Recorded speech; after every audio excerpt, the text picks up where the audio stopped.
Right guys, let's deal with like a plugged or a semi-plugged ball, okay? So we know at the moment with the sand being soft, if the ball's coming in from a height, it's going to bury itself potentially sometimes on the softer areas of sand where there's a little bit more sand in the bunkers.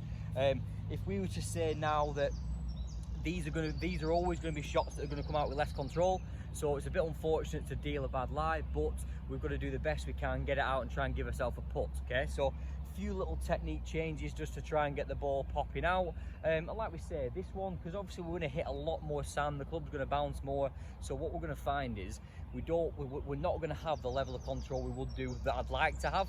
So what we'll do, we'll bury a ball in there first, and if we go to face on, we're going to go something like this. So we're going to go more middle with the ball, touch your weight forward, and I'm going to have a little bit more of a sort of a popping feel at the golf ball. So at full speed it's not going to look like this, but my actual feel for this shot is going to be up with a bit of speed. I'm going to go in and then back out again.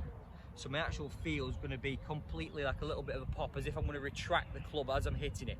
Now obviously with actual full swing speed it's not going to look like that, but that's going to be my feel, okay? Now, what that's going to do, it's going to basically allow me just to try and pop the ball out a little bit more. As we said, it's going to come out with a little bit less spin, so it's probably going to roll more.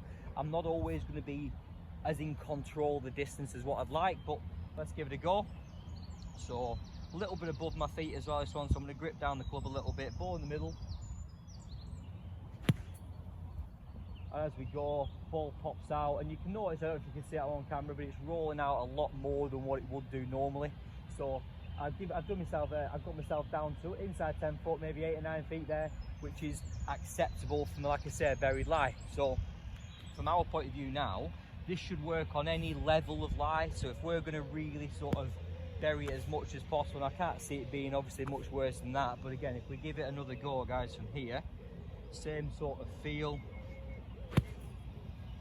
And out it pops out. That one's come out pretty good, to be fair. Again, similar, maybe just slightly closer, and again not the same level of spin that you might see on a normal shot, but again it's giving me a workable shot where I could make par from there.